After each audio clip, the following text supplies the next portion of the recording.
Anadolu Agency, Getty Images Carlos Vela, of Mexico celebrates a scored goal during the match between Mexico and United States as part of the FIFA 2018 World Cup Qualifiers.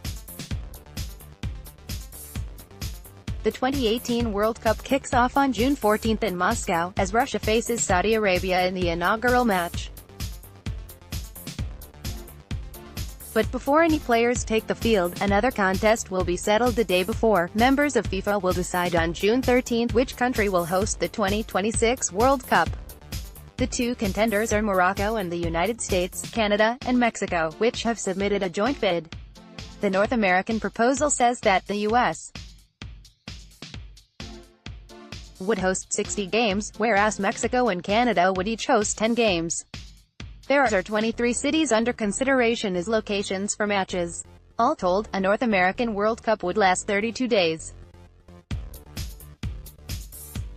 While FIFA members should ultimately vote their conscience, they ought to recognize not only the many advantages of holding the event in North America but the strong message that it would send. First, a North American World Cup would be a much-needed symbol of international unity, in a time of increased isolationism. Ever since Donald J. Trump descended to the Trump Tower lobby on June 15, 2015 to declare his candidacy for the presidency, there has been a cloud over U.S.-Mexico relations. The joint 2026 bid enjoys the support of 74% of Americans, 76% of Canadians, and 83% of Mexicans, according to a recent survey. As a candidate, Trump castigated Mexican immigrants, and he threatened to rip up the North American Free Trade Agreement, NAFTA, the economic pact shared by the U.S., Mexico, and Canada. As president, Trump hasn't backed down. Neither have those who are running for the presidency of Mexico, which will have an election on July 1.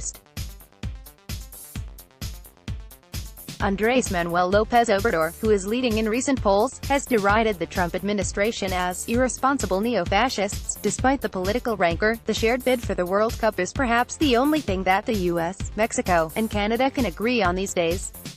Donald Trump, President Enrique Peña Nieto of Mexico, and Prime Minister Justin Trudeau of Canada all support the joint attempt for the Games.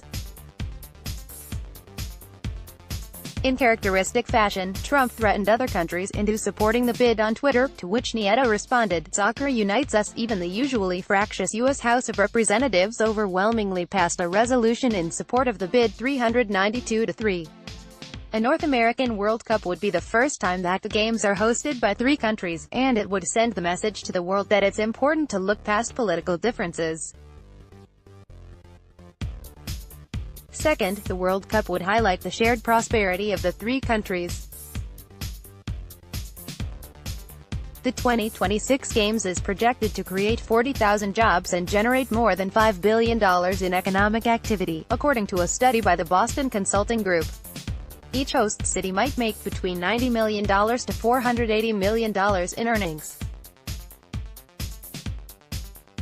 The United 2026 bid represents the largest commercial market in the world, offering the opportunity for substantial economic and social benefit for our host cities and for FIFA, said Jan de Luisa, who leads Mexico's efforts in the joint bid.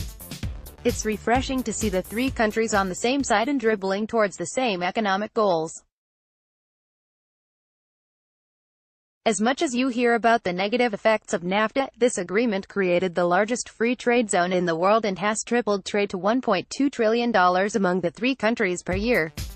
A NAFTA World Cup would awaken more to shared fortunes of our three nations. Third, a North American World Cup would reflect the will of the people. The joint 2026 bid enjoys the support of 74% of Americans, 76% of Canadians, and 83% of Mexicans, according to a recent survey. Selecting these three democracies, over the constitutional monarchy of Morocco in which the king retains significant power, would send a signal to the world that societies should be open, inclusive, and free. In 2026, the United States will commemorate its 250th year as a democracy, and a joint World Cup would also shine the bright stadium lights on America as a beacon to freedom and diversity, as millions have come from around the world and found success in the U.S. A NAFTA World Cup represents a tremendous opportunity to put Americans, Canadians, and Mexicans on the same squad. Let's hope that FIFA doesn't show it the red card. Commentary by Kabir Sehgal, a multi-Grammy Award-winning record producer and best-selling author and former vice president at J.P. Morgan Chase. He recently produced the album, Argentina vs. Uruguay, Instrumental Interpretations of Football. Follow him on Twitter at @HeKabir. For more insight from CNBC contributors, follow @CNBC Opinion on Twitter.